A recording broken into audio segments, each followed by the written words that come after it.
Sarap ng luto kong ulam. Madali-daling lutuin po ang ulam natin mga kaibigan. Hakukan na po natin ng dahon ng malunggay bago tuluyang masira itong malunggay ko sa refrigerator. 2 linggo na to eh. O isang katamtamang laki po ng luyat. Hiwain po natin ng maninipis at mahaba para pampasarap yan kapag may luya yung ulam na gagawin natin eh. Tapos po 3 binating itlog ang gagawin po natin. Magugulat kayo kung ano gagawin natin dyan. O ito naman po hipon, kalahating kilo po ng mga sugpo. Hindi ko na po binalatan. Tinanggal ko lang po yung mga antena at yung mga sanga-sanga ng hipon at ganyan lang ang ginawa ko. Pagkatapos pa ilagay natin sa isang malukong at mag-umpisa na po tayong magluto. Ayos po ba? Mamaya na yung ibang rikado. Mapapansin nyo po, dadagdagan natin.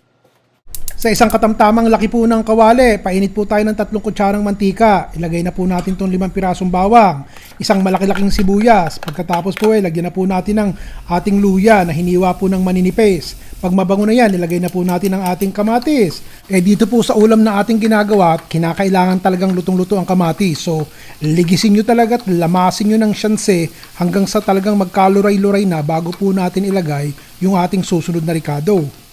Lagyan nyo po ng konting asin para magkalasa na. O tuloy po ang halo natin ha. Lagyan na po natin ng atsuete at isang kamatis lang ang ating dinagdagat. Baka medyo mahal ang kamatis eh. Tapos sabawan na po natin ng 1 tasang tubig. Mamaya lagyan pa natin kung kinakailangan. O lagyan po natin ng 2 kutsarang toyo. Kung patis ang gusto nyo ayos lamang. O ngayong kumukulo na po, ilagay na po natin ng dahan-dahan itong isang pritong pampano. Naku po, para sa akin kulang na kulang tong isang pampanong pinirito Kaya medyo dinamihan ko po ang sabaw at naisipan kong dagdagan ng kalahating kilong malalaking sugpo. Hindi ko na po tinanggal yung balat at ulo, parang sinigang ba pag kinakain nyo, doon nyo na lang babalatan.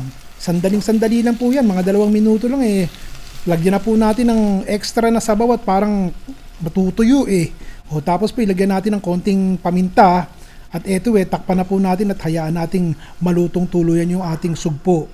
O pagkatapos po ng 2 minuto, ayan na po. Haluin po natin, tingnan po natin. Parang ayos-ayos na Ano sa tingin nyo? O ilagay na po natin tong ating kinchay. Chinese celery po, wala ako mabiling kinchay Lagay na rin po natin ang malunggay. Ang malunggay medyo madumi, tignan nyo kaya kinakailangan talagang hugasan. O lagyan na po natin to ng omelette na ginawa kong tinadtad ko. Ako po ganitong magluto ng sarsyadong isda ngayon kasi po pag nilalagay ko yung hilaw na itlog, parang lugad ng bata o sukanan, lasing ang dating Lagyan po natin ng black sesame seeds para magandang tignan. Isa na naman pong kahilingan ng isa sa ating mga kaibigan dito sa ating tambayan ang napagbigyan ko. Magluto daw po ako ng sarsyado So ito po ang aking version ng pagluluto ng sarsyado. Nakita nyo naman ang ginawa ko dun sa itlog. Niluto ko muna bago ko tinadtad at inilagay ko sa huling proseso ng ating sarsyado. Nilagyan ko pa ng sugpot. Hindi magkakasya yung isang katamtamang laki ng pritong pampano na aking ginawa. Inaapak-apak ko po sa gilid habang ako'y nagliligpit Naku po, napakasarap. Pwedeng maglagay talaga ng sugpo o kahit anong laman dagat kasama nitong isda. Magustuhan niyo po sana ang aking version ng sarsyado. Susunod, iba naman.